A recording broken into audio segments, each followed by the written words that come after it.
Surprise! I know I said that the Jeff Smith live stream was my last live stream of the year, and it is with the creator.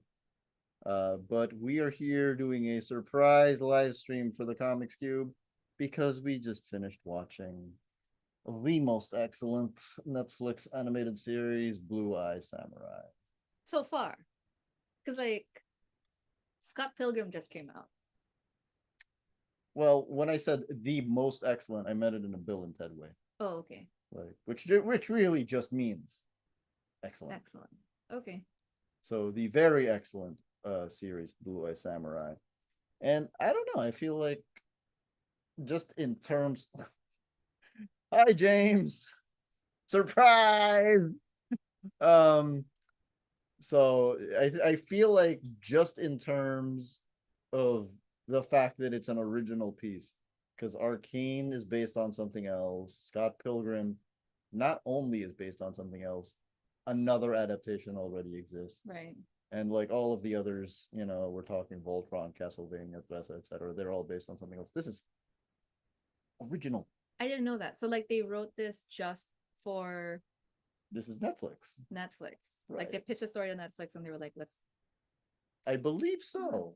Like, I believe that it was made for Netflix, produced by Netflix, etc., etc. It's pretty excellent. I think just because I think that wins it points over all of the others. It doesn't have a starting point, right? Doesn't have a starting point from which people can write a story. Yeah. So let's begin with, well, you watched this before me, so you got to answer this one first, because we were supposed to watch it together. I don't remember that. Wait. So you get to answer this one first. What were your expectations for the Blue Eye Samurai on Netflix going in? So I didn't have any expectations because I hadn't really heard anything about it. So I just thought I had just seen my sister-in-law watching it, and it was pretty enough for me to want to give it a shot. Very well animated. Yeah. I think the scene that she was watching when I saw her was in a house of ill repute, or I don't know what were they called in the. We'll call it a house of ill repute. But I feel like that's so judgmental. Well, no, okay. So here's the problem when you binge something. Like, I'm not going to remember the details. I've only seen it once, right? I'm not going to remember all of the details. So whatever they called it, whatever events happened in which episode, I can't tell you. This is not like the 90s where I can tell you the episode number. Yeah. Right? Yeah. But anyway, yes. Yeah, so I didn't really have many expectations. I was just curious to see what it was all about. Like, what was the story that was going to match something as pretty as that was?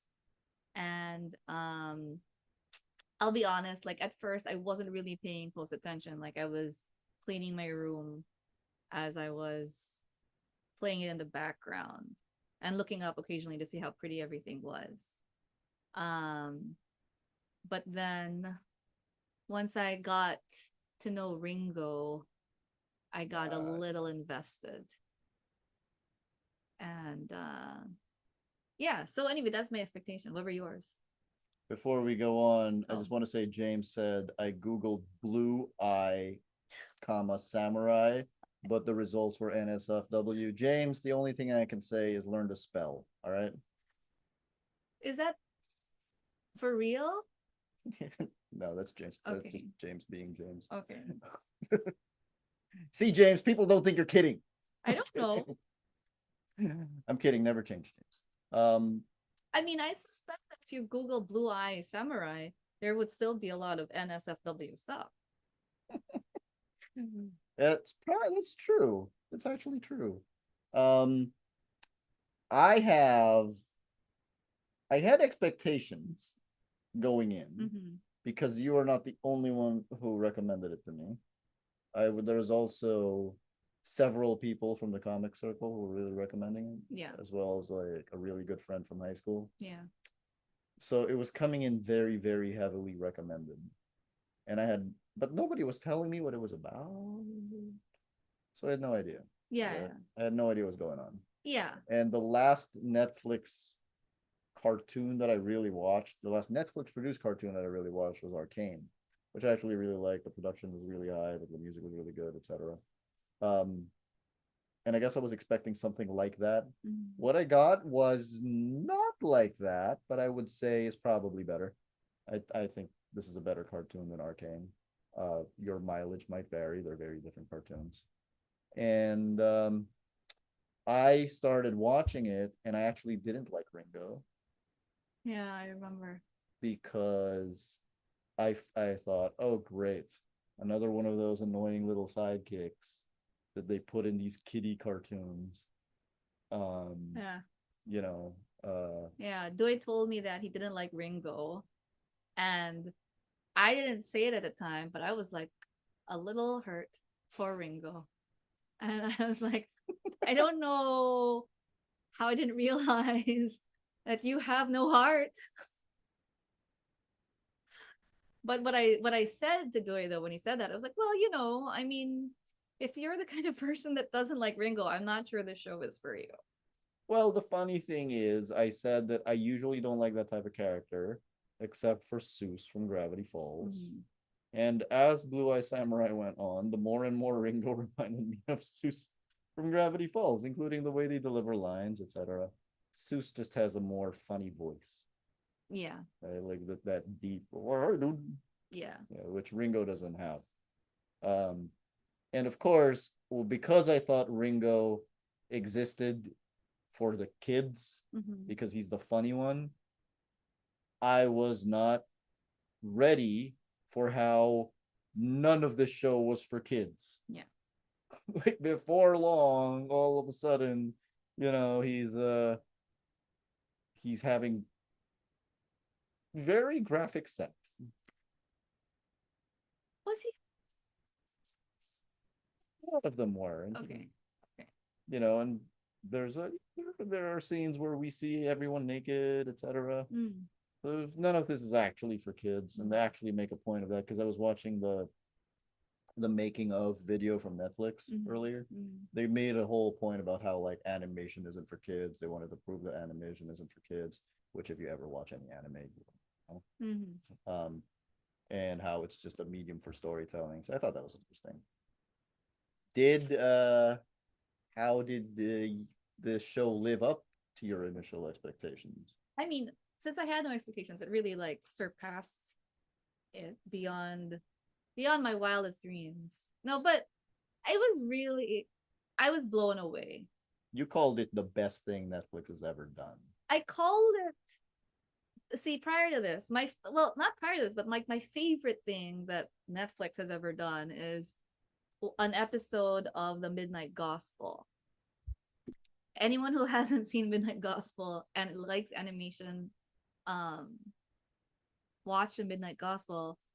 At the very least, episodes 1, 4, and 8. 1, 2, 4, and 8. There you go. 8 is my favorite episode. And if just one, make it episode 8. No, but you can't. Can you? You think you can appreciate episode 8 without the rest of it? No, probably not. Not to the fullest, but I think you'd still appreciate it. Okay. If you don't have any time at all, just watch episode 8. That's my favorite thing that Netflix has ever done. But no, after finishing this, I was like, this is the best thing Netflix has done. I mean, that was my initial feeling. Um, I'm gonna have to rewatch it a couple of times before I see if that feeling sticks. But like, I was on the penultimate episode, and I was worried that there weren't gonna be any more episodes. I was like, oh no. I wanted the journey to last a little longer. I was I too didn't really want it to end when it did. Um or if it was gonna end, I kind of wished it had ended differently. But we'll get to that later. Mm-hmm. Did you have a favorite character? Obviously, yours is Ringo. So to be clear, let's summarize Blue Eye Samurai for everyone. Blue Eye Samurai is about a samurai named Mizu, who is biracial. Mhm. She's half Japanese and half white. At a time when I believe there's only 4 white men in Japan. So one of them is her father. Basically, her father raped her mother and gave birth to Mizu. And because Mizu has blue eyes, people think she's a demon. Now, along the way in the story, she's trying to kill all the white people because of revenge. It's basically a revenge storyline, Yeah. kind of like Kill Bill. Yeah. I mean, after or while I was watching it, I definitely like in the first 2 episodes, I was like, okay, this is Kill Bill meets Avatar. He's Avatar. I mean, well, because of all the Zuko energy. There is a lot of Zuko energy in this cartoon. Um, because you said a character reminded you of Zuko, Yeah, I did say a character reminded me of Zuko. and I said a character reminded me of Zuko, but they're not the same character. Yeah.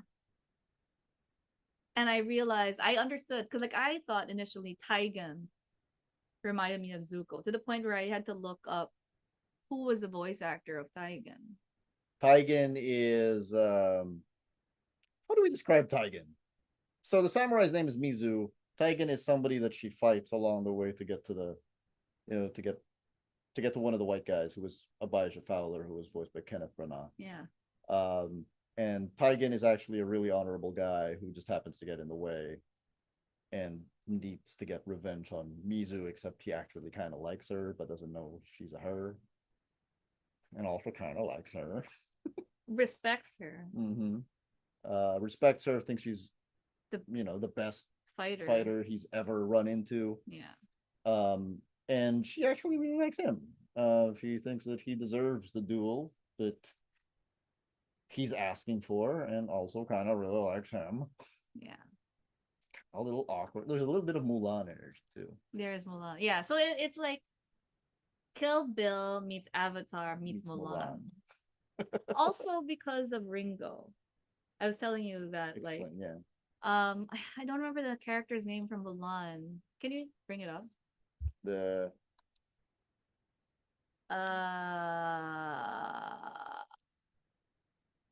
I would not know. Anyway, there's like a I think it's Chianpo. Okay. There's a big friendly soldier in Mulan who is one of Mulan's soldier friends. And he really reminds me of Ringo. I can see it. Yeah. I can see it. Um, I've never seen Mulan, but I have seen the video for "I'll Make a Man Out of You" a billion times, so I know who you're talking about. Okay, there you go. Mm-hmm. Yeah. I think that my favorite character is probably Titan. Why? I just think that as insane as this whole world is, he's the only one who makes any sense. Like, let's just get out of here. Like, I don't want to fight these people. Okay, but he didn't give up any information about Mizu when he was being tortured. Like I thought he was gonna die when he was being tortured. So he was getting tortured. And given the fact that Mizu, that he wants a duel with Mizu, like you would think that he would give her up. Yeah. But he doesn't. So he's full of honor. But after all of that, he's like, I just want to get out of here. I just want to. I'm like, yes, yes. When you've been through all that stuff, you just want to get out of stuff.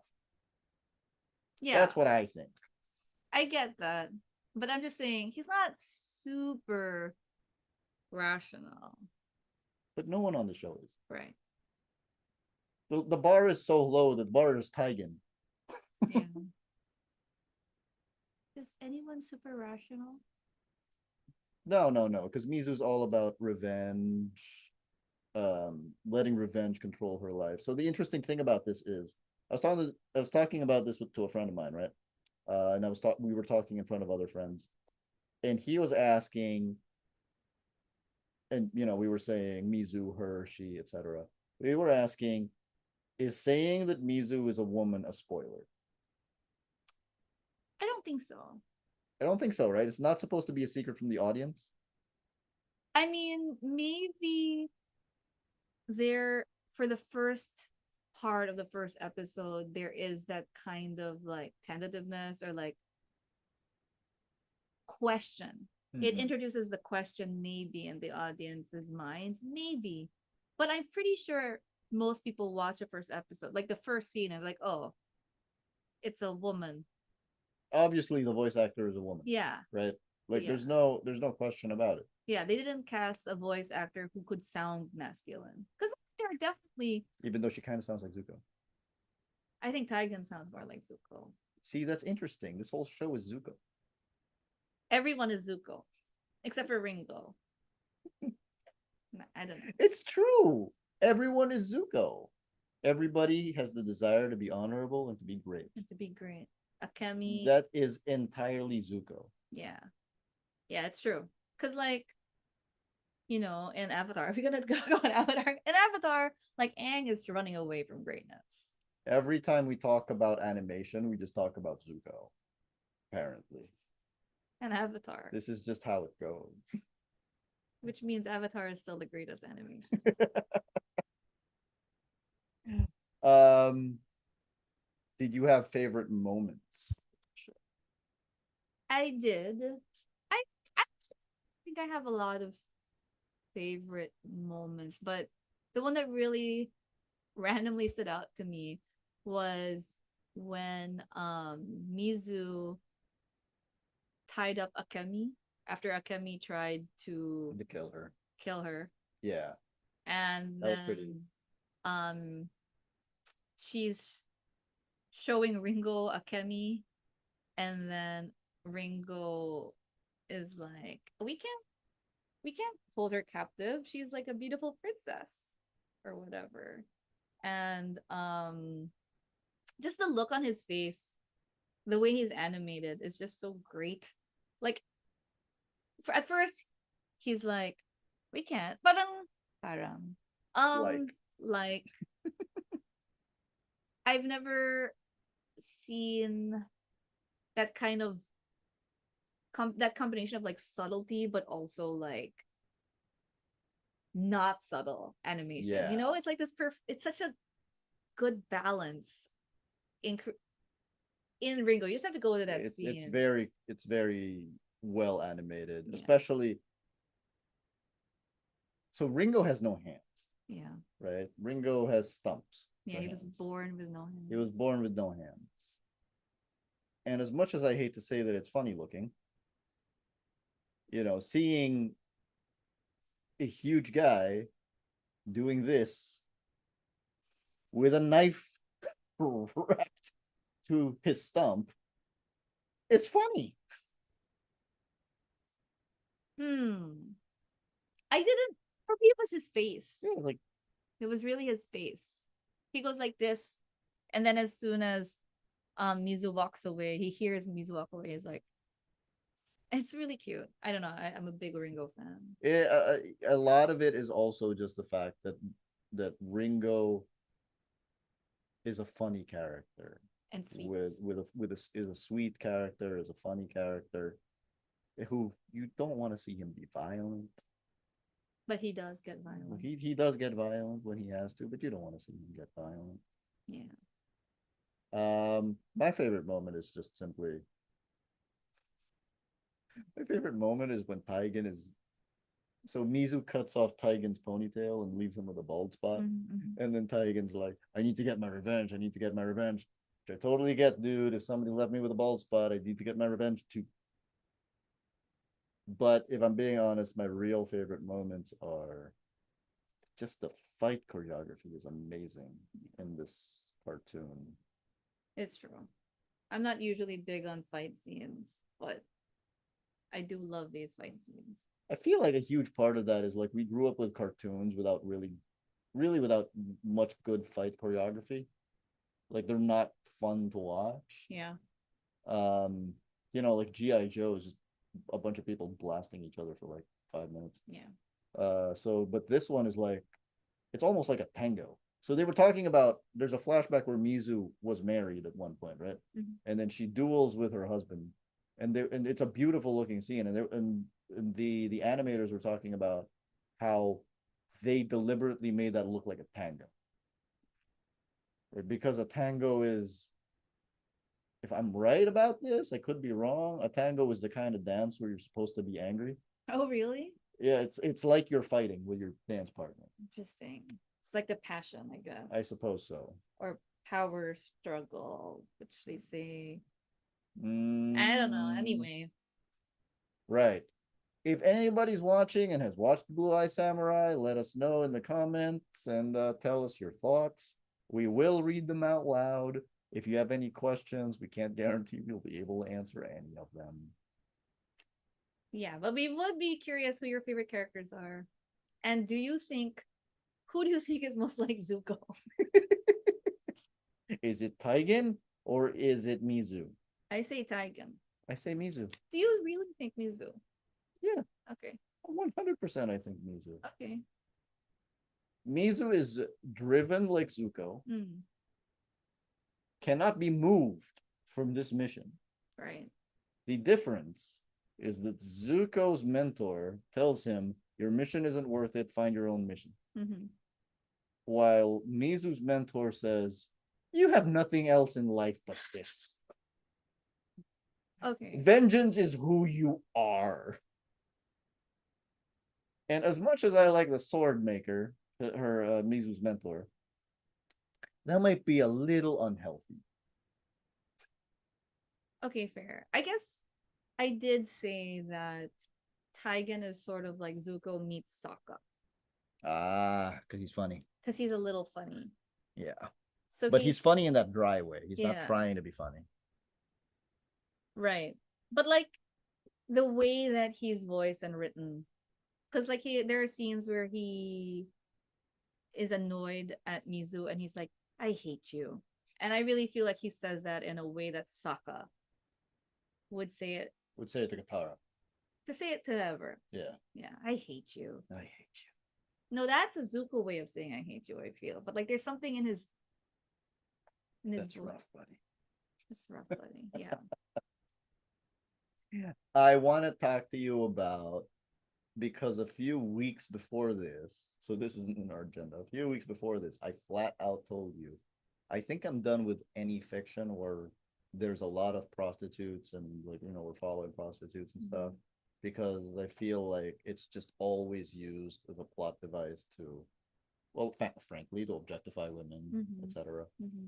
Uh, but this whole show is full of it, Mm-hmm. and I didn't feel like it was as explicit as it was. I didn't really feel like it was gratuitous. I didn't really feel. I thought the whole thing was about how to find power as a woman, and but I am not a woman, Mm-hmm. so I wonder how that affected you. Well, I didn't have the same issue with prostitutes that you did. I'm okay with like the presence of prostitutes in any fiction story.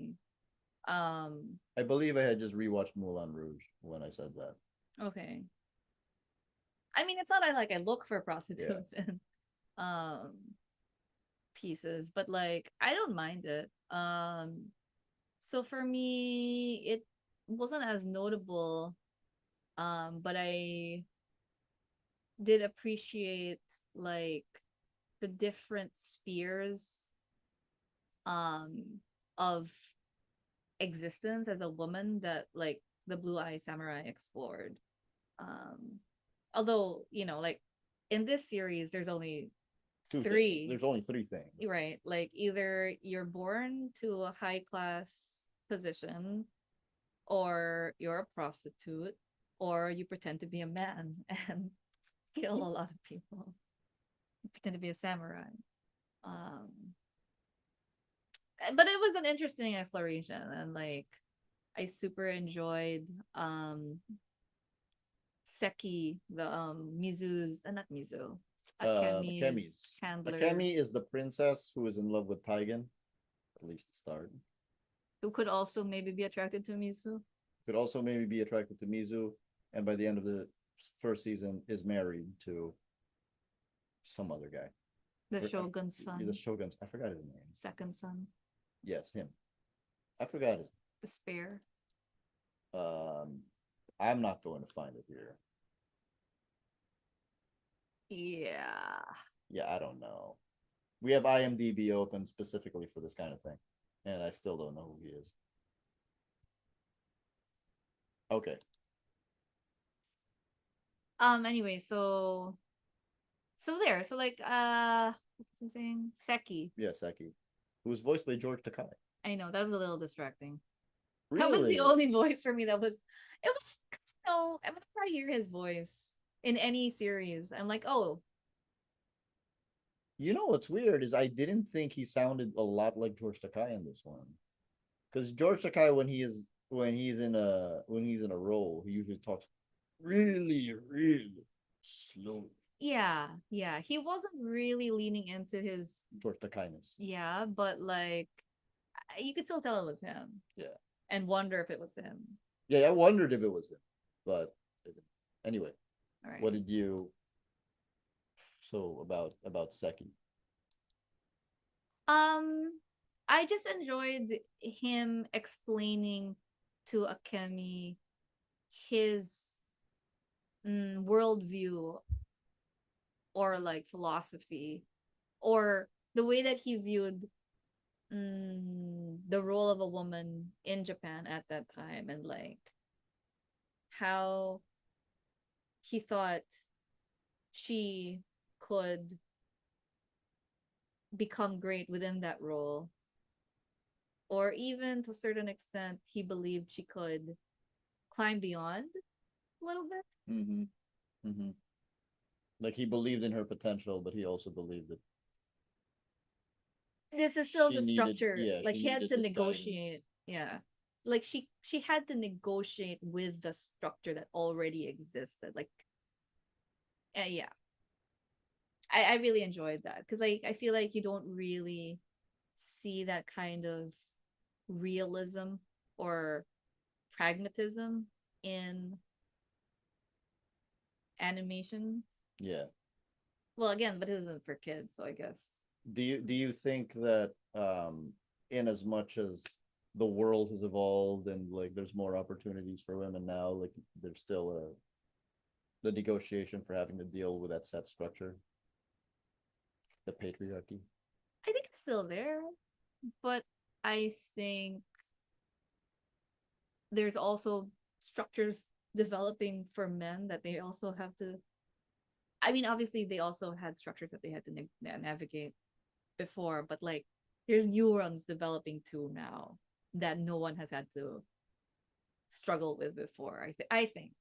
I mean, honestly, patriarchy doesn't help men either. Yeah, exactly. So, because it puts everyone in a box, not just it puts everyone in a box, and then everyone has to deal with that structure. Yeah, it helps some people. Well, it helps the people on top, right? Yeah. Uh, what else did you like about the show other than those characters and those moments?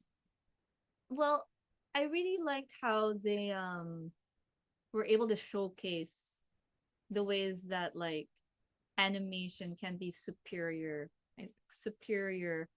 to film in telling like really graphic stories Mm-hmm. or stories that have things that might be too sensitive. Yep. Like the sex scenes. I I'm not usually big on sex scenes in any kinds of shows, but like I really thought they were really well done here. All of them, like all of the brothel maybe The is what brothels, is that what yeah, they called it? Yeah, all the brothel scenes were pretty great. very well animated, all of them. Yeah. And I, you are also not really a fan of too much violence or too much gore. Yeah.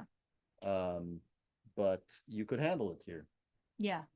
because it was animated. Because it was animated, it was beautiful. But like still, still gruesome in its way. Like not I mean, you could still see like things like intestines coming out and stuff. yeah. It's not like glamorized. But I think what I also like about it, like because you could compare it to Kill Bill and the That's just violence. glamorized. Yeah. Yeah. But I think also like when I watch movies, when I watch film violence, I think a lot about what effects are being used to like create Mm-hmm. the imagery. Yeah. So like, oh, that's not blood. What is it? Or like, You know what it's really not. Whereas in animation, it's like this is the world. it's easier to suspend your disbelief. I think right? so. I find it that way, but I know other people don't necessarily feel that way. You ever read Mouse by Art Spiegelman? I did not. You know what it's about. Holocaust? So it's about the Holocaust, but it tells the story of the Holocaust and whatever, where the Jewish people are mice and the Nazis are cats. Mm-hmm. And I've always thought that was a brilliant device because had he told the exact same story in the exact same drawing style, but with people, I wouldn't be able to finish it. Yeah. Right? It's too much. Yeah. So it's a trick. It's a storytelling trick. If you put if you put some physical distance between the subject and the reality, in this case, by putting it in animation, it can draw you in closer. Yeah. So like putting the distance is actually, reeling you in. Yeah. So I agree with that. Yeah. I think this is a masterful use of animation. Some shots are really pretty, like all of the stuff um in the farm. Would you call it a farm? Like where she was married? Yeah, I Yeah, guess. like you're right, like the sunsets and stuff. Yeah. Like those are really pretty. The last shot when she's on the boat It was nice. was a really nice shot. And also the scene where she's coming out of the water Uh naked. so and I think my one of my favorite bits is I like redemption stories and having a clean slate. So when she's painting herself with all the tattoos in the warmth of the fire, basically cleansing herself, it's a beautifully animated show. They mixed 2D and 3D animation. Yeah, I was wondering how this was animated. Yeah, they mixed both apparently. Mm-hmm. I thought that was interesting. So Arcane, for example, is just CGI animation.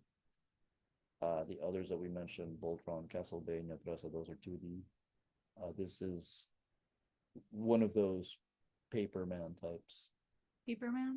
Have you never seen Paperman? No. Paperman is a short film from Disney. Mm-hmm. It is a mix of 2D and 3D animation. Mm-hmm. It's very rare that it does that kind of thing. Obviously, the most obvious example of that is something like Spider-Verse, I see. which because that does every kind of animation. What did you not like? Wait, what did you like the most? Yeah, the animation. Oh, okay. I love the animation. Sometimes the reason that we are talking about this on the Comics Cube is because to me, animation is just the more glamorized cousin of comics. And I love animation, Okay. especially when it's well done. I think also like, growing up in the 80s and stuff, sometimes you'll watch a Disney movie or whatever and you're like, oh yeah, this is great. And then you'll watch like an 80s cartoon and you'll think something like, this isn't like this could be better animated. Mm-hmm. And it could be better drawn and stuff. So you want to see something more fully realized, but then you never actually see something like super fully realized until you see something like this, like Blue Eye Samurai. Like this is like Now, we the couldn't have envisioned anything like this when you were growing up. yeah, like if you for example, like if you did this in the 80s, like it wouldn't look anywhere near as good, and people will be like, oh, well, it's just a cartoon. Yeah. I think animation has reached that level of sophistication. Uh, what did you not like? So far, nothing. Really? Yeah. There's nothing you would change. No, Really? really. What could I possibly change? Nothing. Maybe make it longer. No, but like maybe I just want two to come out quicker. Like I don't even know when it's coming out. There is, to me, wait, I'm gonna name something else that I like because I missed this. I like that it decoys you into thinking it's an anime. What do you mean? Like, so for the purposes of this discussion, I am defining anime simply as a cartoon made in Japan that looks like it was made in Japan, right? If you have another definition of anime, don't come at me, but that's what I'm going to say. So it makes you think that, much like a lot of different samurai type stories that are set in Japan, that it will only ever be set in Japan, right? Did you ever at all think she was going to leave Japan? I did not. So when you get to the ending, it was awesome. Right. Yeah. I was like, whoa, she's going to London? How though? How does she speak? What's gonna happen? Does she speak English? How are they going to deal with that? Right? Does she speak English? Everyone else in the supporting cast doesn't know she's going to London. Right. They're all still in Japan. Yeah. Akemi's obviously not going anywhere. Yeah. Taigen's in love with her, doesn't know where she is. Ringo is with her old mentor, the sword maker. JV Tanhuatko just signed in saying hello. Oh, hi, JV. And saying it's anime, but loosely. Okay.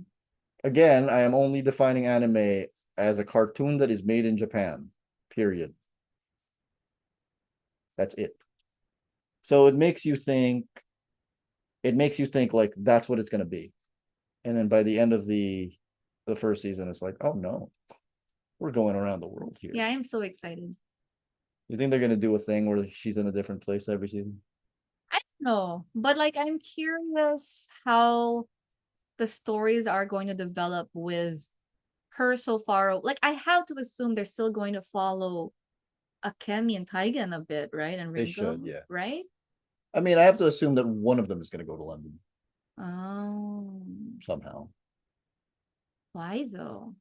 Somehow they'll get wind of the fact that she's in London. I don't know. Okay. Maybe. I'm just curious. I can't wait to see it.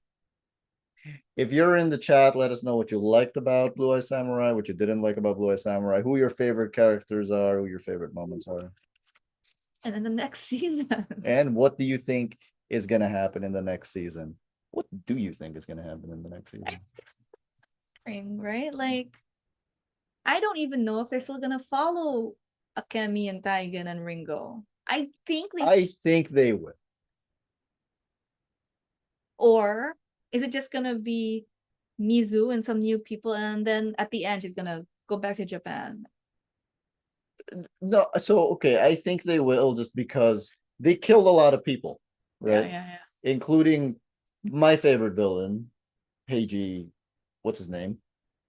Heiji Shindo. That's my favorite villain. He was voiced by Randall Park, voiced wonderfully by Randall Park. He reminded me of Jeff Goldblum. And they killed him. Yeah. Right? So they killed a lot of people. So the people that they didn't kill, I feel like there's a point. Right. They must still stay. Yeah. No, yeah.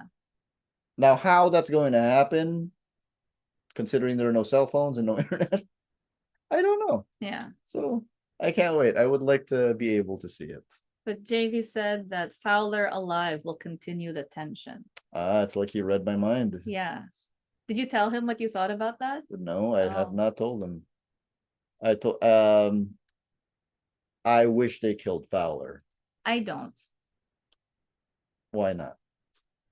I agree with JV that like his being alive continues the tension, but like also what an interesting dynamic to explore. The two of them. Mizu and Fowler. Also, well, I guess he's not her dad after all.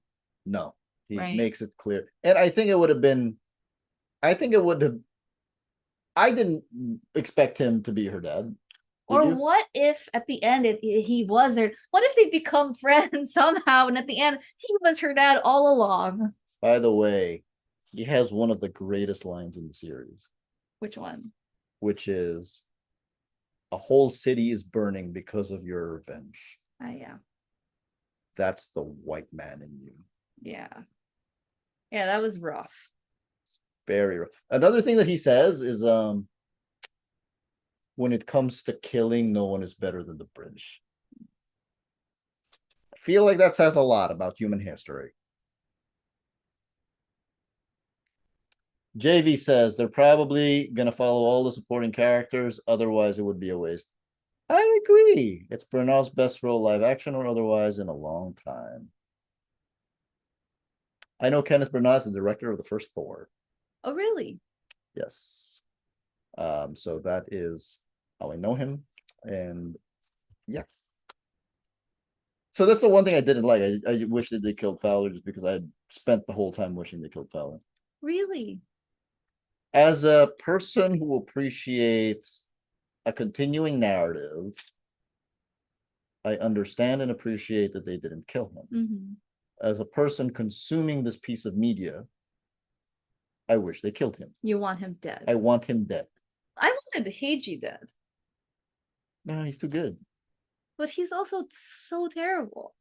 And also he's a traitor to his own people. I know, he's horrible. How could you not want him dead more? Like, I definitely felt satisfaction because I wasn't sure if they were going to kill him. Yeah. Because they had that moment with Taigen and Shindo. And then Taigen just goes for it. And I felt satisfied. And I felt the satisfaction that I think Taigen felt from that moment. Like, I mean, it's a very satisfying moment. Yes, yes. And I Taigen think, deserved that kill. and I think, like, as a viewer, that was more satisfying than Fowler's death would have been. See, I wish they killed Fowler because Fowler just needs to die. Why? Heiji is the kind of guy where you do the whole to the pain thing. So you just torture him. So, like, next season, he'll lose his other hand. Season after that, he'll lose a foot. So death is too good for him. That is too good for Heiji. I see what you're saying. It's one thing when you're the villain. It's another thing when you're the sleazebag henchman of the villain. Yeah. That is too good for you. Okay, I guess. So in a sense, it's not satisfying that he died because he should have suffered more. Okay. That's my take on it. Okay, fair. We've already talked about the animation, but we haven't really talked too much about the voice acting. Mm-hmm. What do you think of the voice acting? I loved casting.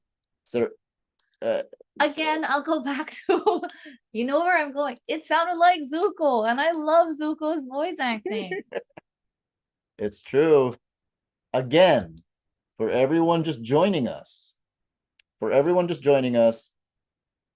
Minnie thought someone sounded like Zuko, and I thought someone sounded like Zuko, but we didn't think it was the same character that sounded like Zuko from Avatar: The Last Airbender. I thought Mizu sounded like Zuko.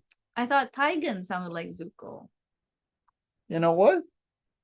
They kind of both sound like Zuko, even though they don't sound like each other. Yeah. Did you really think Mizu sounded like Zuko in that it could have been voiced by? No. You're right. I did not think really a woman. I did not think Mizu sounded like Zuko in that it could have been voiced by Dante Bosco. I definitely thought she sounded like Zuko in that somebody was trying to sound like Zuko. I see. Okay. Right. But a lot of it is that kind of, well, I'm just gonna say energy. Yeah. that for Mizu, it's that low level angry, seething energy. Yeah. And for Taigen, It's that. Well, he sounds younger. He sounds like, in the way that he goes after what he wants, he sounds like a teenager, I think. well, that's funny because while Mizu is voiced by a young actress named Maya Erskine, who I've never heard of, Taigen is voiced by Darren Barnett.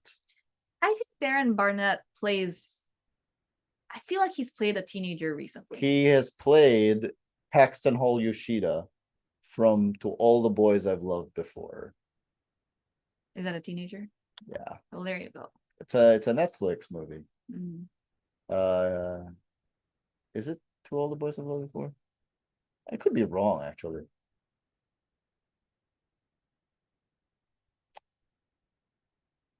I know, I saw him in Love Hard. He wasn't a teenager. Yeah, Never Have I Ever. Sorry, not To All the Boys I've Loved Before. It's Never Have I Ever. Ah, okay, there you Paxton go. Hall Yoshida. I'm sorry about that to all you Never Have I Ever fans. I don't know how many of you would be watching this, but there you go. Is there anybody else in the? So I love Randall Park as Heiji. Yeah. I just think he sounds so sleazy. He the difference between Randall Park as Heiji and Kenneth Branagh as Fowler is that Randall Park as Heiji really sounds like evil is a business. Yeah. He's just making it sound like this is how he's running it. Yeah. Who else did you like? I liked Ringo. Masioka. Yeah. Hero from Heroes. Yeah. At first I didn't like him, but he really grew on me. And we haven't really talked about Akemi, have we? Wait, just to give a point, this is an almost all Asian cast, which is pretty impressive for a mainstream cartoon, American cartoon. Yeah. Because even Avatar isn't an Asian cast. Right. Well, so I'm watching Blue Eye Samurai for the second time, and I think Akemi's character definitely is more interesting to me now on the second watch. Because, like, I think the first time I saw her, it was easy to dismiss her as just like, oh, a princess, a damsel in distress, a princess who doesn't want to be a princess type, without any more depth than that. She's in love with a guy, she doesn't want to be a princess, whatever. But like, watching again, having seen her after Seki gives her the framework, like spells out to her the framework that he's given her, which is the role of women in this society. Yeah. Um it makes all it puts into context all of the subtle things that she does from the first episode onwards. Like, it makes everything that she does more I don't know if meaningful. I don't want to say calculated. It's not really calculated, but like impactful, notable. Like when she seduces or has sex with Taigen, After he gets his head cut off, his after he hair gets cut his, off. yeah. Like, I feel like the first time I saw it, I saw her do that. It was like, oh, she's just this woman trying to make her boyfriend feel better or something like that, in a very like It's a cliche personal, way, yeah. cliche, but also like personal way, like within a relationship way. She's being intimate. Yeah, being intimate. But after seeing her story arc and the stuff that Seki said to her at the end, you know, oh, she's not just a girlfriend doing this. She's like a woman with very specific mm, limits and roles that have been instilled in her, and like specific ways that she can exert power. I don't know, like, yeah, so it's more interesting to uh assess, not assess, what is the word I'm looking for, To consider yeah, to consider. her To consider. actions within, with more knowledge about like what has informed her as a person at that moment in time. I really like Akemi as a character, partly because of what you said, in that as we start, I don't think she's consequential, Yeah, exactly. right? Yeah. And then as time goes on, like the moment she goes in to the brothel, like when Mizu's like, leave me alone, and then all of a sudden Akemi comes in. Because the way they do that is like she just comes in as one of the girls, and then it flashes back to how she got there, right? Yeah. So I thought that was pretty interesting. The moment that happens, I'm like, oh shit, probably should have been taking this girl seriously. Yeah, yeah, yeah. In the beginning she seems a little like a brat. Yes, she's a brat. So this is, I wonder how much of this is intentional, right? Because I feel like we live in a world where people are more open now to talking about their ideals. Mm-hmm. Uh and then it leads to a lot of fighting, right? It leads to a lot of fighting. Like, this is what the world should be versus this is how the world is, right? Mm-hmm. Um and I wonder how much of that is kind of a statement on on current society about how there's a way to play the game so that you win, Mm-hmm. but you got to play the game. Uh-huh. You know what I mean? Yeah. I guess so. Yeah. Um, well, JV says Akemi's character development is impressive. Very impressive. I'm going to ask you a question that I think is just fun, which is not which Blue Eye Samurai character are you? Ugh. But I will say Akemi's whole thing, her whole character growth, where she's not really anyone. She's kind of a brat. And then at the very end, she's like, no, I want to be great and I want to have responsibility, etc. Yeah. It's also a very Zuko. No, it's true. So, like, this whole show is Zuko. The whole wanting to be great is a theme throughout this whole thing. That's a whole Zuko thing. So here's my question: not which character are you, but what do you think you would have been doing in the world of Blue Eye Samurai? Because I think I would have been dead. But in what capacity would you have been killed? I don't know. I feel like I would have just talked too much about how this world is messed up. No, but like, at what point would you have been killed? Would you have been like the guy in the noodle shop who's like, "Be quiet, I just want to eat my noodles," and then the four fans just like slay you, or I like, feel like I'm just a dude that the Four Fangs kill. okay. Like, I'm just like, good lord, I just want to go about my business. And then, in this world where everyone's carrying a sword, I would have been dead. Okay.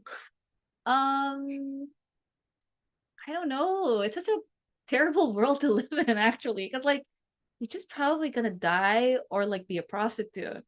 Like I don't want any of that. You don't think you would have married into royalty? I mean, maybe, but like maybe I would have been a lady in waiting. Okay. Would you have ever gone into disguise as a man? I just think I'm too tiny. I mean, Mizu's No, but she's tall because she's half white. fair. And if you think about it, that really helps her be more believable in Asia as like, As a man. yeah. Ah, so she gets away with it. I think so. JV says, dude, you're like the guy in A Million Ways to Die in the West. I don't know what that means, JV. You're gonna have to tell me sometime. I think he's trying to say that I wouldn't die. You think so? But I would come close to dying a million ways. That's my assumption from the comment. Maybe you die a million ways. Maybe that will make me a vampire. Yeah. So I think we're basically talking about the show. Yeah. Is there anything else you want to mention about the show? No, not really. I mean, okay, if I had to pick one person, I'd want to be the Sword Father because he has a pretty chill life and people really respect him. Wants to be left alone. Yeah, he's really good at what he does. Sure, he can't see, but like a lot of people want to help him. Okay, so there's a whole flashback to the Sword Father making a sword for a really bad guy, an assassin. Yeah. Who turns out to be a Four Fang. One of the leader of the Four Fangs. Yeah, yeah. And I think that's the one moment in the entire show which took me a little out of the story. Because not that it's a bad thing, because coincidences happen, but it's the one moment in the entire show that takes me out of the story because I went, well, that's convenient. Okay. Like, of all the people, you know what I mean? I guess. It's just like, of all the people, like, that could be leading the Four Fangs, it so happens to be this one person. Okay, JV's asking a question. What's your favorite episode in the season, guys? So once again, I binged this. I don't know the episode numbers. Could be mixing them up. But my favorite moment, and therefore probably my favorite episode, is when Mizu starts the fire. Well, she starts multiple fires. When Mizu starts the cleansing fire and paints herself with a lot of tattoos, kind of signifying a fresh start after receiving advice from her mentor that says, you know what, vengeance is all you are. You know, make the most out of your vengeance. You pick a different mentor. That's all I'm saying. I okay. I think mine is the one where I really enjoy the scene where Ringo. I really enjoy the scene where Ringo is trying to establish his usefulness to Mizu. Yeah. He's like, see, useful. Stealthy. Yeah. So I think that's episode 2. And then she eventually like ties a bell around him, around his leg. I thought that was really fun. What do you like about episode 6? Yeah, what do you like about episode 6, JV? Again, I binged it. I don't know what episode 6 is. Oh, it's when Mizu invades Fowler's stronghold, when she goes through the path that the prostitutes take. It was tough for me. I had a hard time like with the flower, flower scene with the monkey. And then they weren't zombies. They're not zombies. But they were too much like zombies to me that like I was scared. That's why he likes it. Okay. Okay, I have a hard time with zombie stuff. I liked it specifically because the animation was again, I think I'm still blown away when I see choreography being excellent in animation. Like it still astounds me, no matter how far we've come. Because in my mind, a cartoon fight scene is still He-Man punching the screen. So I'm glad we are past that. I'm glad we're here. But I also think, having seen Arcane, which I believe had the biggest budget out of any Netflix animated show ever, having seen Arcane, I think this had better choreography for animation. Okay. You know, they made the animators take martial arts classes. That is so cool. I wonder how the animators felt about that. But that is really cool. They had one of the lead animators, you know, one of the animation leads, she bought a bunch of kimonos, flew over to France for the studio, and then demonstrated to them how to wear one, how to sit with one, how to stand up after sitting with a kimono, the kind of thing. And then they all took a martial arts class together. It's amazing. So just so everybody could feel the movement. That's great. That is pretty great. Okay. Are we done?